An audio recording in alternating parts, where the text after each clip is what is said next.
नमस्कार दोस्तों, स्वागत है आपका हमारे चैनल में। इस वीडियो के अंदर अभी हम लोगों के ह्यूमन बॉडी यानी मानव शरीर, ये काफ़ी ज़्यादा इम्पोर्टेंट टॉपिक है। इससे रिलेटेड 100 क्वेश्चन इस वीडियो में देखने वाले हैं।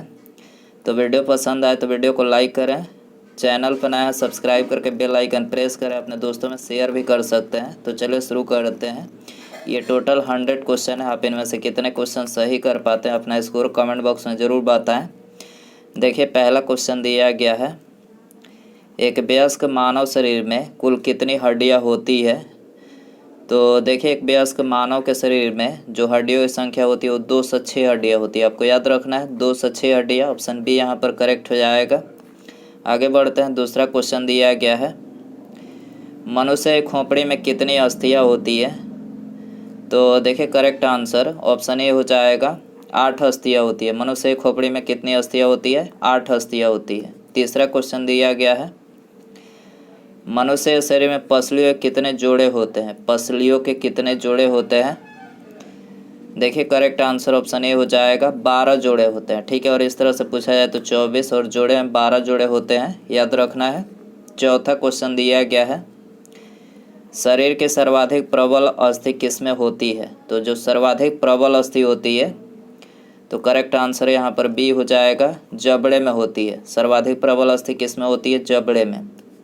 पांचवा क्वेश्चन दिया गया है, मानव शरीर के किस भाग में सबसे छोटी हड्डी होती है। सबसे छोटी हड्डी कहाँ पर होती है?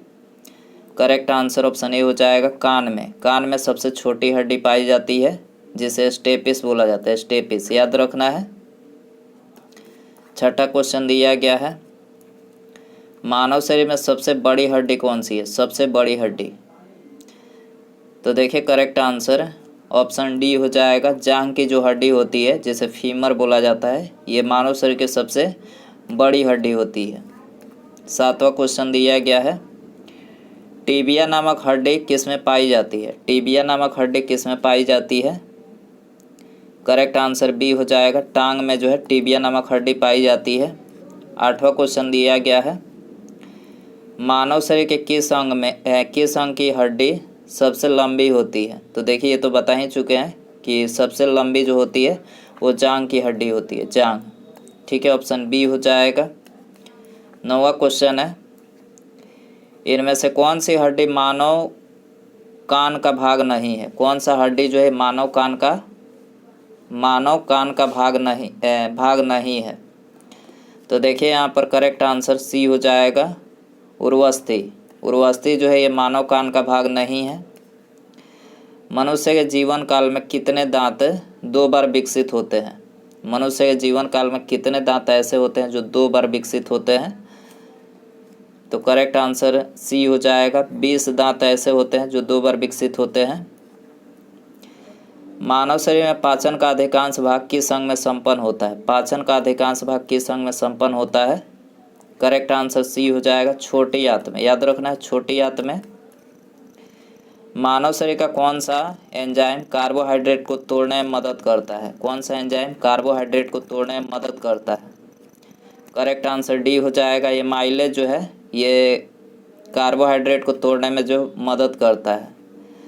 पाचन क्षेत्र में भोजन के साथ मिलने वाला पहला एंजाइम कौन सा है? पाचन क्षेत्र में भोजन के साथ मिलने वाला पहला एंजाइम कौन सा है? करेक्ट आंसर डी हो जाएगा, एमाइलेज है, एमाइलेज। 14वां क्वेश्चन है, लार में कौन सा एंजाइम पाया जाता है। लार में कौन सा एंजाइम पाया जाता है? करेक्ट आंसर बी हो जाएगा, टाइलिन एंजाइम। लार में टाइलिन एंजाइम पाया जाता है। पेट में भोजन को पचाने के लिए किसकी खास आवश्यकता होती है। तो भोजन को पचाने के लिए पेट में एंजाइम की खास आवश्यकता होती है, एंजाइम। ऑप्शन सी हो जाएगा। लार किसके पाचन में सहायक होती है। लार किसके पाचन में सहायक होती है? करेक्ट आंसर बी हो जाएगा, स्टार्च के पाचन में सहायक होती है। मनुष्य के मुख गुहा में किसका पाचन प्रारंभ होता है। मुख गुहा में किसका पाचन प्रारंभ होता है? करेक्ट आंसर सी हो जाएगा, कार्बोहाइड्रेट का। ऑप्शन सी हो जाएगा। निम्नलिखित में से कौन सी आहार नलिका है। आहार नलिका इनमें से कौन सी है?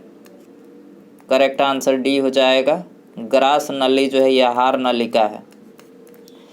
पाचन क्रिया में प्रोटीन किस पदार्थ में बदल जाते हैं? पाचन क्रिया में प्रोटीन किस पदार्थ में बदल जाते हैं? करेक्ट आंसर सी हो जाएगा, एमिनो अम्ल में। ठीक है। मानव शरीर में कौन सा अंग ग्लाइकोजन के रूप में कार्बोहाइड्रेट को जमा करता है? ग्लाइकोजन के रूप में कार्बोहाइड्रेट को जमा करता है। करेक्ट आंसर डी हो जाएगा, यकृत। यकृत जो है ये ग्लाइकोजन के रूप में कार्बोहाइड्रेट को जमा करता है। पित्त किसके द्वारा पैदा किया जाता है? पित्त किसके द्वारा पैदा किया जाता है? यकृत के द्वारा। यकृत ऑप्शन ए हो जाएगा। पित्त किस में जमा होता है? करेक्ट आंसर ए हो जाएगा, पित्ताशय में। पित्त किस में जमा होता है? पित्ताशय में। मानव शरीर के किस अंग को शरीर का रासायनिक कारखाना कहा जा सकता है?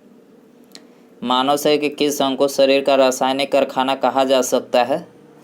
तो देखिए करेक्ट आंसर डी हो जाएगा, पेट को बोला जाता है। ठीक है। पेसमेकर का संबंध किससे है? पेसमेकर ऑप्शन डी हो जाएगा, हृदय से। पेसमेकर किससे संबंधित है? हृदय से। पेसमेकर का क्या कार्य है? तो देखिए करेक्ट आंसर सी हो जाएगा, दिल की धड़कन प्रारंभ करना। पेसमेकर का क्या कार्य होता है? दिल की धड़कन प्रारंभ करना। गति प्रेरक किससे संबंधित है? गति प्रेरक किससे संबंधित है? करेक्ट आंसर सी हो जाएगा, हृदय से। गति प्रेरक हृदय से संबंधित है। किनकी भित्तियों पर रक्त द्वारा डाले गए दबाव को रक्तदाब कहा जाता है? करेक्ट आंसर सी हो जाएगा, धमनी के भित्तियों पर रक्त द्वारा डाले गए दबाव को रक्तदाब यानी ब्लड प्रेशर कहा जाता है। रक्तचाप को मापने के लिए किस उपकरण का उपयोग किया जाता है? करेक्ट आंसर बी हो जाएगा, स्फिग्नोमैनोमीटर का। रक्तचाप को मापने के लिए स्फिग्नोमैनोमीटर का जो है उपयोग किया जाता है। लवडब ध्वनि किसकी क्रिया के कारण उत्पन्न होती है? लवडब ध्वनि। करेक्ट आंसर सी हो जाएगा, हृदय क्रिया के कारण से उत्पन्न होती है लवडब ध्वनि। सिस्टोलिक और डायस्टोलिक शब्द का उपयोग किसके संदर्भ में किया जाता है? करेक्ट आंसर सी हो जाएगा, रक्तचाप को मापने के लिए सिस्टोलिक और डायस्टोलिक शब्द का उपयोग किया जाता है।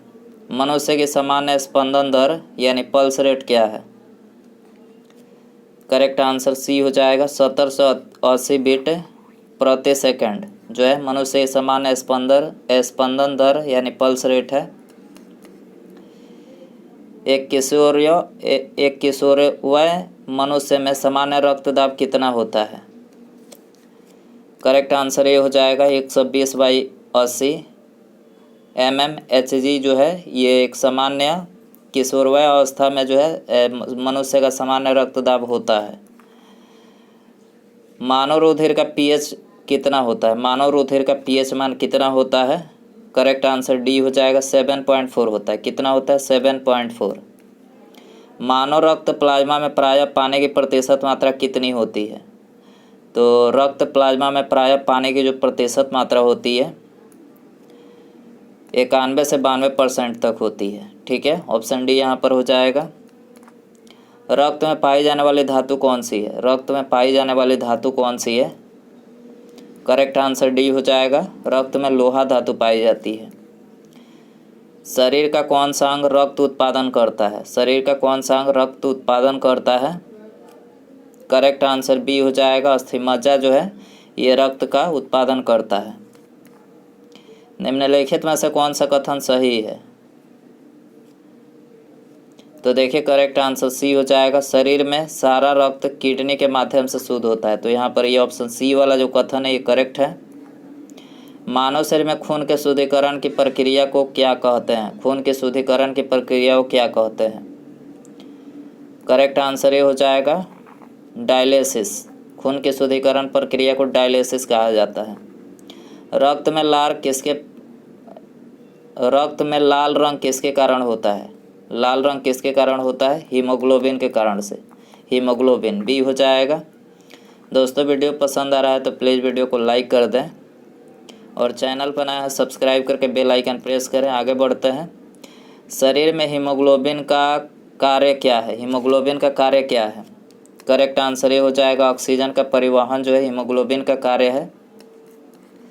हीमोग्लोबिन किसका महत्वपूर्ण घटक होता है? हीमोग्लोबिन किसका महत्वपूर्ण घटक होता है? आरबीसी का महत्वपूर्ण घटक होता है। कौन सी रक्त वाहिकाएं साफ रक्त फेफड़ों से हृदय में ले जाती है?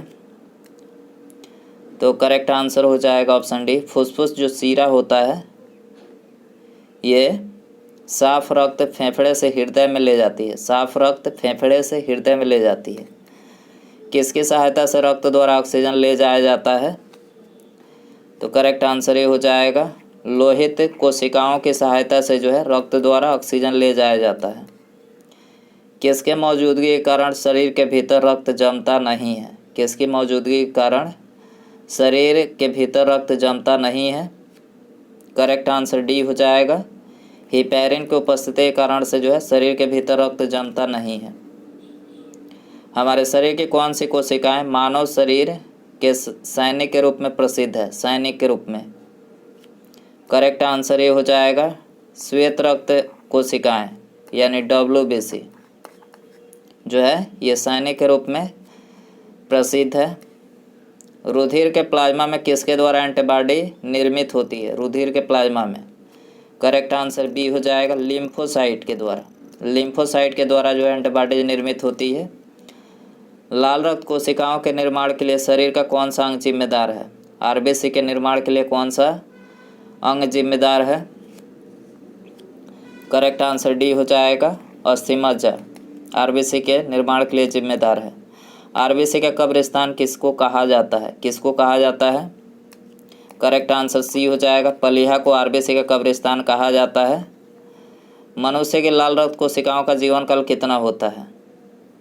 करेक्ट आंसर ये हो जाएगा, 120 दिन का जीवन काल होता है आरबीसी का। मानव शरीर में लाल रक्त कण का निर्माण कहाँ होता है? करेक्ट आंसर डी हो जाएगा, अस्थिमज्जा में आरबीसी का निर्माण होता है। आरबीसी। लाल रुधिर कणिकाओं का उत्पादन किसके द्वारा होता है? आरबीसी का उत्पादन किसके द्वारा होता है? करेक्ट आंसर सी हो जाएगा, अस्थिमज्जा के द्वारा जो है आरबीसी का उत्पादन होता है। उच्च 49 पर मानव शरीर में आरबीसी में क्या होगा? उच्च 49 पर मानव शरीर में आरबीसी में क्या होगा? करेक्ट आंसर सी हो जाएगा, उसका संख्या बढ़ेगी। सफ़ेद रक्त कण यानी WBC का मुख्य कार्य क्या है? WBC का मुख्य कार्य क्या है? करेक्ट आंसर सी हो जाएगा, रोग प्रतिरोधक क्षमता धारण करना। रोग प्रतिरोधक क्षमता धारण करना। जब कोई बाहरी पदार्थ मानव रुधिर प्रणाली में प्रविष्ट होता है तो प्रतिक्रिया कौन प्रारंभ करता है? करेक्ट आंसर बी हो जाएगा, WBC जो है प्रतिक्रिया प्रारंभ करता है। एंटीजन यानी प्रतिजन एक ऐसा पदार्थ है जो, करेक्ट आंसर सी हो जाएगा, प्रतिरक्षी के निर्माण को बढ़ावा देता है। कौन सा ब्लड ग्रुप सर्वव्यापक ग्राह्यता रखता है? करेक्ट आंसर सी हो जाएगा, AB रक्त समूह। AB option C. AB रक्त वर्ग वाले व्यक्ति को सार्वत्रिक अदाता क्यों कहा जाता है? तो देखिए करेक्ट आंसर ये हो जाएगा, उसके रक्त में प्रतिपिंड का अभाव होता है। सार्वत्रिक अदाता कहा जाता है इसको। किस रक्त समूह को सार्वभौमिक दाता के रूप में जाना जाता है? सार्वभौमिक दाता के रूप में किसको जाना जाता है? करेक्ट आंसर डी हो जाएगा, ओ रक्त समूह को। यूनिवर्सल डोनर यानी सार्वभौमिक दाता इसको बोला जाता है। रक्त समूह ओ वाला व्यक्ति किस रक्त समूह के व्यक्तियों से रक्त ले सकता है? तो देखिए करेक्ट आंसर डी हो जाएगा, केवल ओ रक्त समूह वाले व्यक्ति से ही रक्त ले सकता है। ठीक है, इनमें से कौन सा मस्तिष्क का भाग नहीं है? तो देखिए मेड्यूला, थैलेमस और पांस, ये तीनों जो है ये मस्तिष्क के भाग है। पिन्ना जो है यहाँ पर मस्तिष्क का भाग नहीं है। ऑप्शन डी हो जाएगा। मस्तिष्क का कौन सा भाग मानव शरीर के आसन और संतुलन को बनाए रखता है? तो करेक्ट आंसर सी हो जाएगा, सेरेबेलम जो है ये मानव शरीर के आसन और संतुलन को बनाए रखता है। सेरेब्रम किससे संबंधित है? सेरेब्रम किससे संबंधित है? करेक्ट आंसर सी हो जाएगा, मस्तिष्क। सेरेब्रम मस्तिष्क से संबंधित है। मनुष्य के मस्तिष्क का सबसे बड़ा भाग कौन सा है? करेक्ट आंसर सी हो जाएगा, प्रमस्तिष्क जो है ये सबसे बड़ा भाग है। मानव शरीर की किन कोशिकाओं में सबसे कम पुनर्योजन शक्ति होती है? तो करेक्ट आंसर ये हो जाएगा, मस्तिष्क कोशिकाओं में जो है ये सबसे कम पुनर्योजन शक्ति होती है। मनुष्य में मेरुदंड से कितनी जोड़ी तंत्रिका निकलती है? करेक्ट आंसर सी हो जाएगा, 31 जोड़ी। मनुष्य के मेरुदंड से 31 जोड़ी तंत्रिका निकलती है। प्रतिवर्ती क्रियाओं का नियंत्रण केंद्र कहाँ पर है? प्रतिवर्ती क्रियाओं का नियंत्रण केंद्र कहाँ पर है? करेक्ट आंसर सी हो जाएगा, कशेरुक रज्जु में है। कशेरुक रज्जु। ऑक्सीजन की उपस्थिति में सुक्रोज का CO2 एवं जल में ऊर्जा निर्मुक्त होने के साथ पूर्ण रूपांतरण होने को क्या कहते हैं? ऑक्सीजन की उपस्थिति में सुक्रोज का CO2 एवं जल में ऊर्जा निर्मुक्त होने के साथ पूर्ण रूपांतरण को क्या कहते हैं? तो देखिए करेक्ट आंसर हो जाएगा, वायु श्वसन कहते हैं। वायु श्वसन। हमारी छोड़ी हुई सांस की हवा में CO2 यानी कार्बन डाइऑक्साइड की मात्रा लगभग कितनी होती है? करेक्ट आंसर ये हो जाएगा, 4% होती है छोड़ी हुई सांस में। क्रेब्स चक्र में किसका संश्लेषण होता है? करेक्ट आंसर बी हो जाएगा, पाइरूविक अम्ल का। क्रेब्स चक्र में पाइरूविक अम्ल का संश्लेषण होता है। स्तनधारी किस में यूरिया बनाते हैं? करेक्ट आंसर ये हो जाएगा, यकृत में। स्तनधारी यकृत में यूरिया बनाते हैं। मानव शरीर से नाइट्रोजनी अपशिष्ट को हटाने के लिए कौन सा अंग जिम्मेदार है? करेक्ट आंसर बी हो जाएगा, गुर्दा जिम्मेदार है। नाइट्रोजनी अपशिष्ट को हटाने के लिए गुर्दा जिम्मेदार है। मूत्र का पीला रंग किसकी मौजूदगी के कारण होता है? करेक्ट आंसर डी हो जाएगा, यूरोक्रोम की उपस्थिति के कारण से जो है ये मूत्र का पीला रंग होता है। गुर्दे का कार्यात्मक यूनिट क्या है? गुर्दे का कार्यात्मक यूनिट क्या है? करेक्ट आंसर सी हो जाएगा, नेफ्रॉन कार्यात्मक यूनिट है। अपोहन का प्रयोग किस क्रिया को पूरा करने के लिए होता है?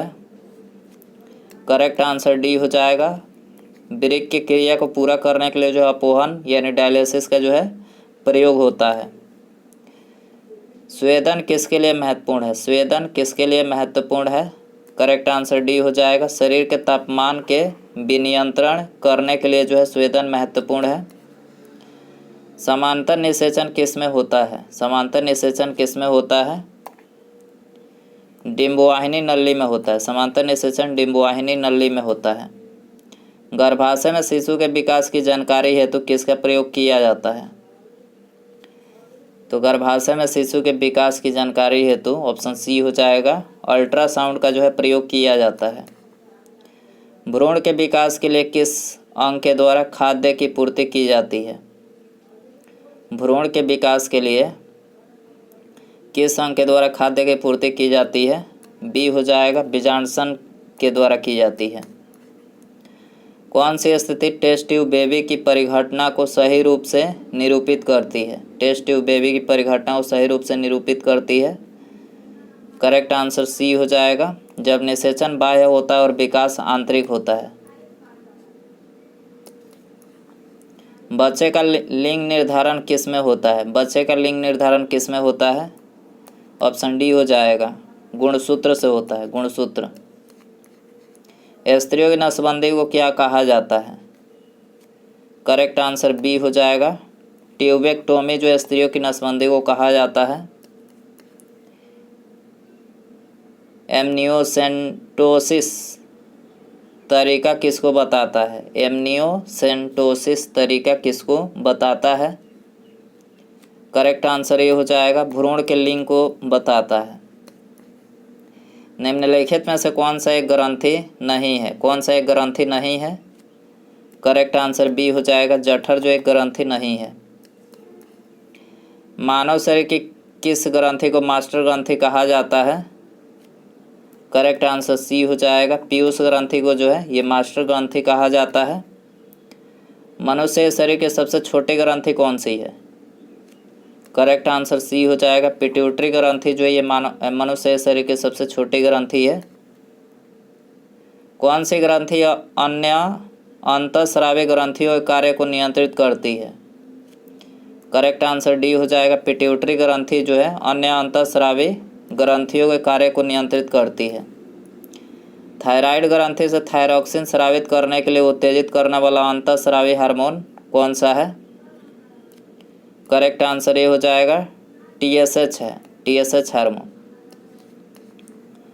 एक विशिष्ट हार्मोन को जिसकी कमी से गलकंड यानी गॉइटर रोग हो सकता है संश्लेषित करने के लिए किस अंतःस्रावी एंडोक्राइन ग्रंथि को आयोडीन की आवश्यकता होती है?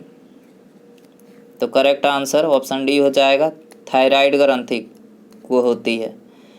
किसकी कुसंक्रिया के कारण मानव शरीर में मिक्सिडीमा होता है? मिक्सिडीमा किसकी कुसंक्रिया के कारण? करेक्ट आंसर डी हो जाएगा, ऑटो ग्रंथि के कारण। अंतःस्रावी तंत्र का पेसमेकर किसको कहा जाता है? अंतःस्रावी तंत्र का पेसमेकर किसको कहा जाता है? करेक्ट आंसर ये हो जाएगा, थायरॉक्सिन को कहा जाता है, थायरॉक्सिन। पीनियल ग्रंथि कहाँ स्थित होती है? पीनियल ग्रंथि कहाँ स्थित होती है? बी हो जाएगा करेक्ट, मस्तिष्क में। पीनियल ग्रंथि मस्तिष्क में होती है। किस हार्मोन में आयोडीन होता है? करेक्ट आंसर ये हो जाएगा, थायरॉक्सिन हार्मोन में जो है आयोडीन होता है। कौन सी एक अंतःस्रावी ग्रंथि पीयूष ग्रंथि से स्वतंत्र कार्य कर सकती है? कौन सी एक अंतःस्रावी ग्रंथि पीयूष ग्रंथि से स्वतंत्र कार्य कर सकती है? करेक्ट आंसर डी हो जाएगा, परावटु। शरीर में सबसे बड़ी अंतःस्रावी ग्रंथि कौन सी है? करेक्ट आंसर ये हो जाएगा, थायराइड जो है ये शरीर में सबसे बड़ी अंतःस्रावी ग्रंथि है। कौन सा एक स्त्रीलिंग हार्मोन है? स्त्रीलिंग हार्मोन इनमें से कौन सा है? तो एस्ट्रोजन जो है ये स्त्रीलिंग हार्मोन है। कौन सा हार्मोन लड़ो उड़ो हार्मोन कहलाता है? लड़ो उड़ो हार्मोन इनमें से कौन सा कहलाता है? करेक्ट आंसर बी हो जाएगा, एड्रेनलिन जो है ये लड़ो उड़ो हार्मोन कहलाता है। मानव शरीर में रक्तचाप किस ग्रंथि से नियंत्रित होता है? करेक्ट आंसर ये हो जाएगा, अधिवृक्क ग्रंथि से जो है रक्तचाप नियंत्रित होता है। जीवन रक्षक हार्मोन किस ग्रंथि से स्रावित होते हैं? करेक्ट आंसर ये हो जाएगा, एड्रीनल से। जीवन रक्षक हार्मोन एड्रीनल से स्रावित होते हैं। मानव शरीर में कौन सा ग्रंथि अंतःस्रावी और बाह्य स्रावी दोनों ही प्रकार की ग्रंथि है? करेक्ट आंसर सी हो जाएगा, अग्न्याशय जो है ये अंतः एवं बाह्य स्रावी दोनों ही प्रकार की ग्रंथि है। इंसुलिन एक प्रकार का क्या है? करेक्ट आंसर बी हो जाएगा, हार्मोन है। इंसुलिन क्या है? हार्मोन है। उसके बाद ये आप सभी के लिए क्वेश्चन रखते हैं, इसका आंसर आपको कमेंट बताना है। देखिए क्वेश्चन है, थायराइड ग्रंथि का स्थान कहाँ है? थायराइड ग्रंथि का स्थान कहाँ पर है? ऑप्शन है यकृत, गला, कांख या फिर इनमें से कोई नहीं। सही आंसर आपको कमेंट बॉक्स में बताना है। और वीडियो पसंद आया हो तो प्लीज़ वीडियो को लाइक कर दें, अपने दोस्तों में शेयर कर सकते हैं। चैनल पर नया है तो सब्सक्राइब करके बेल आइकन प्रेस करें। ठीक है, मिलते हैं अगले वीडियो में। नमस्कार, जय हिंद, जय भारत।